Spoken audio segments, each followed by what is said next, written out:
premièrement parce que je suis issu de cet institut, je suis un élève de cet institut. J'ai fait mes premières armes, si on peut dire, avec Sibou Zouguer dans les classes de cet institut, alors qu'il était encore dans une autre zone de la ville de Rabat. Donc on s'est forgé cet amour de patrimoine, cet amour du savoir historique et archéologique, que nous sommes en train de le transmettre à une nouvelle génération, la vôtre. Mais je suis également très satisfait de cette rencontre pour une simple raison, parce qu'on va parler art et patrimoine. C'est une question profonde, importante, que de parler d'art dans cet antre du patrimoine national. Et là, beaucoup de questions vont ressortir. Quel est le lien entre l'art et le patrimoine? Est-ce que l'art est un patrimoine en lui-même? Parce que c'est une question fondamentale. L'art, ce n'est pas que les monuments, ce n'est pas que la configuration de ces monuments. L'art, c'est une histoire étroitement liée à notre histoire nationale. Si on essaie de se forger une idée sur l'art marocain, on va constater qu'il a vécu, qu'il a évolué à côté de l'histoire du pays, à côté de son patrimoine. Donc, et là, je remercie l'INSAP et je remercie surtout M.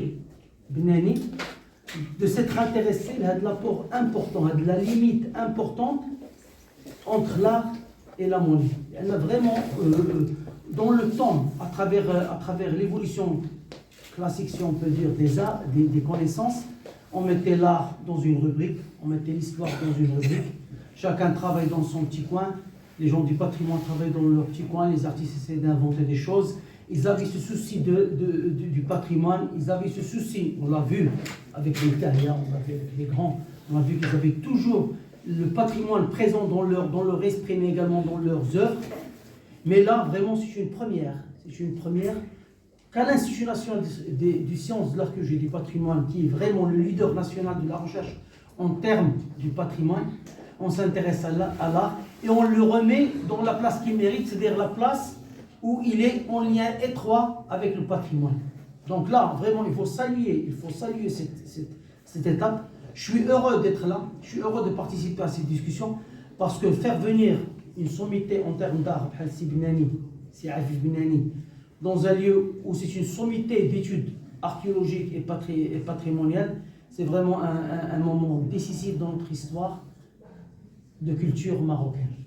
Donc je vous remercie pour cette étape importante, d'ouvrir Hadibeb, qui est vraiment importante, et je suis content pour les étudiants qui sont là, qui sont en train de découvrir le fait que l'art n'est pas cette petite fenêtre de la culture qui a ces gens, qui a ces mondaines, qui se fait dans les salons fermés avec une certaine population aisée qui s'intéresse. Non, l'art c'est notre patrimoine.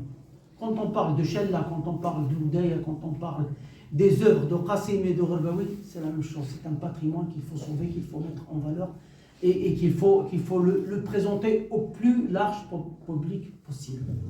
Donc ça, je ferme cette parenthèse et je vais vous présenter l'artiste Afif Benani, qui est une des figures emblématiques d'une génération d'artistes marocains que je respecte beaucoup, que j'admire énormément. Quand on parle d'Afif Benani, je pense également à Bouchtel Hiyani, je pense à plusieurs autres grands peintres marocains. Donc, monsieur Afif Benani est un artiste peintre de renom et un écrivain. C'est important à signaler.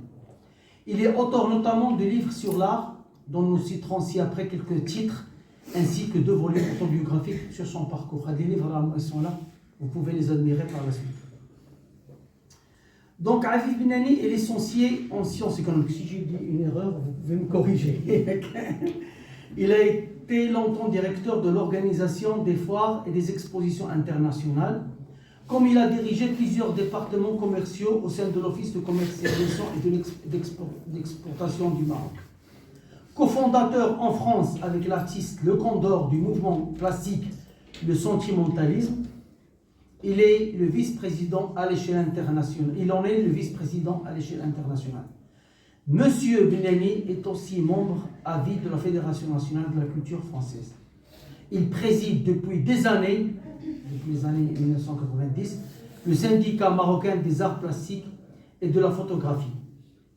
Fait chevalier de l'ordre Lafayette des États-Unis et du Canada, il a été décoré par feu le roi Hassan II du Wissam Alaoui du mérite national. L'œuvre de ce grand peintre, M. Afif Benani, a fait l'objet de nombreux hommages que la presse a largement couverts.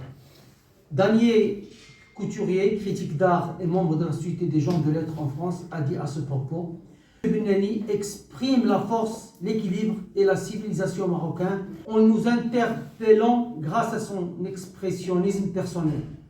De son côté, Madame Dominique Chapelle, présidente de la Fédération nationale de la culture française, a écrit: Monsieur Afif Benani est vraiment le peintre du soleil et de la terre.